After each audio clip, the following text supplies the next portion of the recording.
So, this is a headline. I'm going to read you a headline that, like, now, there's more to the story theoretically, but, like, just on, as far as headlines are concerned, I mean, like, top 10, like, most vague headline you've ever seen when someone's dead. Like, okay, so I'm going to spoil this for you. Someone died, okay? You wouldn't know that, though, based on this headline. Well, maybe you will. They used the D word, died.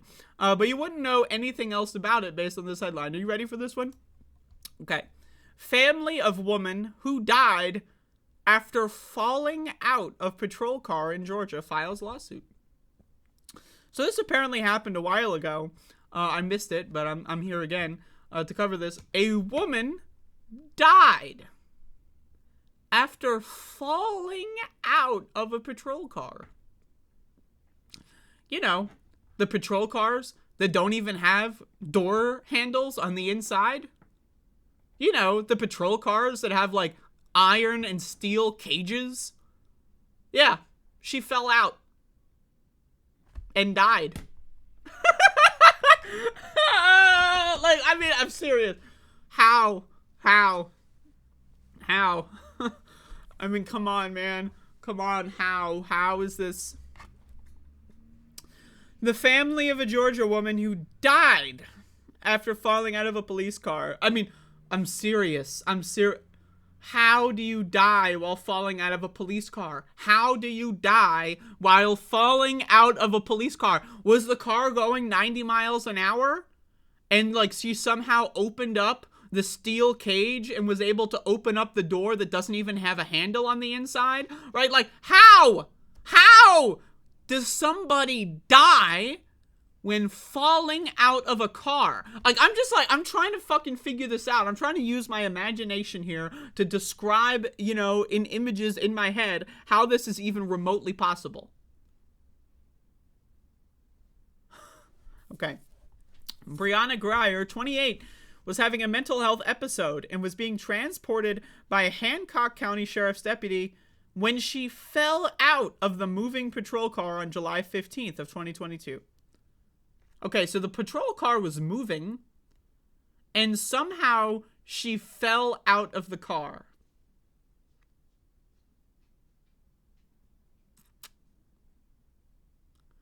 Now again, how? How was she able to fall out of this car? Like, I'm just describe the mechanism. We're about to, so let's keep going. The Georgia Bureau of Investigation determined the deputy failed to close the rear passenger door before the car left the scene. Oh. So they just didn't close the door. Wow. Interesting. Grier was in a coma after falling out of the car and died on July 21, a week later. Her family had called for help at their home in Sparta. You know, I just want to say this. I got a little bit of pushback because I made a video the other day where I talked about why you should never, ever call the cops on someone who's having a mental health crisis. I got some pushback. What else are you going to do? What other options are there? Now, I don't want to necessarily say whoever called the cops is a murderer in this instance, because there is, again, genuine neglect, or rather genuine ignorance, I should say. A lot of people. I don't know how. It's the year 2022 in this article, right? I don't know how people don't know that the cops are insane and crazy and don't help anything. But if you call the cops on someone who is having a mental health episode or a crisis, that is attempted murder. Okay, I just want to say that. Now, again, ignorance, genuine, whatever, we can make that argument. But if you call the cops on anybody having a mental health crisis, especially if they're a part of a minority group, that is attempted murder. You shot the gun, and just magically, Jesus took the wheel, and the bullet, like, you know, it was like one of those TV bullets where it, like, bends in midair, and it just dodged the person, and they survived just by the sheer luck, okay? When you call the cops on anybody having a mental health crisis, that is attempted murder. Whether or not you're aware of it, you should be aware of it by now, especially in 2022. You should be aware of it. So again, if anyone is curious as to why I have this opinion, here's another example. Her family had called for help at their home in Sparta, around 60 miles west of Augusta, the night, and she ended up being arrested and was handcuffed and put in the back of a patrol car, according to her family and officials. On the way to the sheriff's office, Grier fell out of the passenger side door of the car. Body camera video released by authorities showed the reaction of a second deputy who asked the driver, "How's your back door open? No criminal charges have been filed." No criminal charges have been filed. Again, someone is dead. No criminal charges.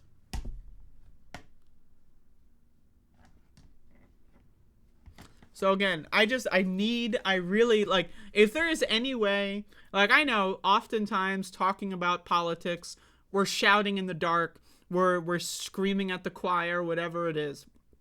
But if there's any major takeaway that I can have and put on to you, my dear viewer, if anybody is having a mental health episode or crisis, whatever word you want to use to describe it, calling the cops is a bad thing. If someone around you is going to call the cops, it is incumbent upon you to prevent them from doing so. Now, am I going to sit here and say the cops are 100% of the time going to kill them? No, but it's a non-zero percentage, okay?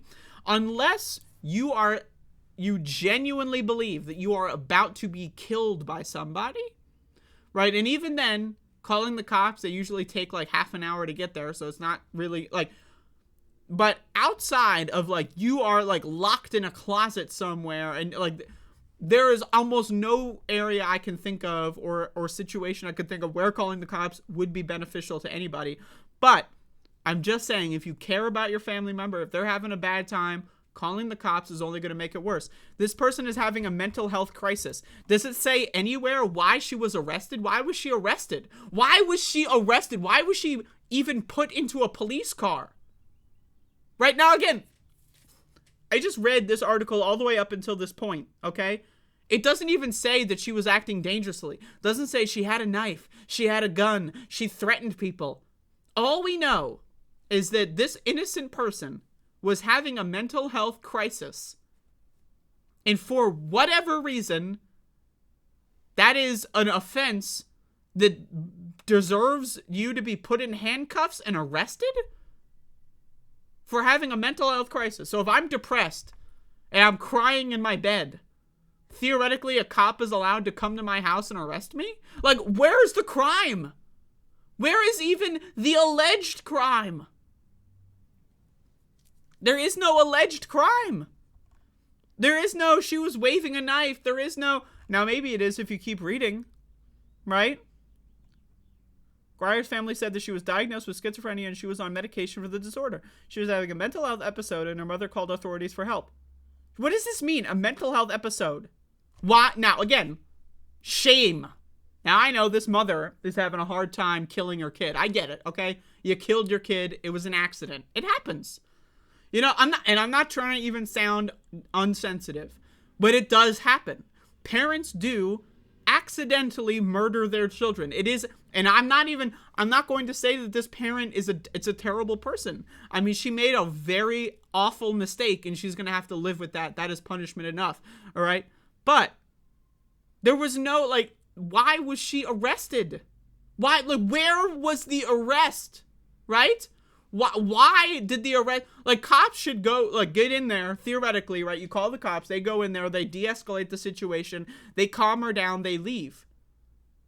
Why would you arrest her? What was the arrest? Like, don't you need a crime? Like, we're just allowed to walk into people's houses and arrest people? For doing nothing wrong? Again, no waving a knife, no acting irrationally, no threats. Because if there were, you're damn right it would be in the article, okay? If she were genuinely saying, I'm going to shoot up the closest school near me, or some crazy ass shit, you're damn fucking right that would be in the article. So the idea that she is just having an episode and her parents decide, well, it's time to kill our kid. And then the cops are like, all right, you called the executioner. Let's go and kill the bitch. Like, the idea That any of this happened is insane to me. That is insane to me, okay? This is an insane fucking story. And again, everybody, just so you know, no criminal charges have been filed because nobody broke the law here, everybody. Arresting somebody without any probable cause, that's fine. Putting someone in handcuffs in their own home who didn't break any laws, hey, who cares? Are we not allowed to scream in our houses anymore? Where was the law broken where this person needed to be in handcuffs? Was she screaming in her own house? Is that against the law? Was she crying in her own house? Is that against the law? So I don't, like, every step of this situation is some fucked up ass. But again, everybody, no worries, because no criminal charges have been filed. It's America, baby. It's America, baby. We don't fucking file criminal charges on murderers. We arrest people who did nothing wrong. That's what we do in America. And then if we're lucky, we can kill them for our own entertainment and sport and then get away with it. Reminder, the most prolific serial killers in American history are police. Police are the most prolific serial killers in American history. 98%. According to mappingpoliceviolence.org, 98% of the time when someone dies in police custody, cops don't even get charged. I need you to really understand how fucking brazen this system is, right? Let's imagine, right, it's a 1984 type situation, which we currently live in, but at least they're pretending, right? They're virtue signaling that it's a fair system. The cops would get charged, sent to trial, and then just found innocent every time. That would give the illusion of justice, right? That would give, okay, you know, we're actually going through the system and they're just found innocent every time. It would still be fucked up. It would still be crazy. It would still be a conspiracy. That is true. But they don't even get charged. That's how brazen our society is. Cops can kill people and they don't even pretend to take it seriously. They don't even pretend. Okay? 98% of the time, you can look this up, cops don't even get a single charge. They don't even go to court. I need you, like, it's insane. It's insane. It's fucking crazy. If you're working at Bojangles, right, and your coworker dies unexpectedly while you were the only two people working there, and whatever, the cameras stopped working, even if you did nothing wrong, you're going to have to go to court. You're going to have to defend yourself in court. But with a cop,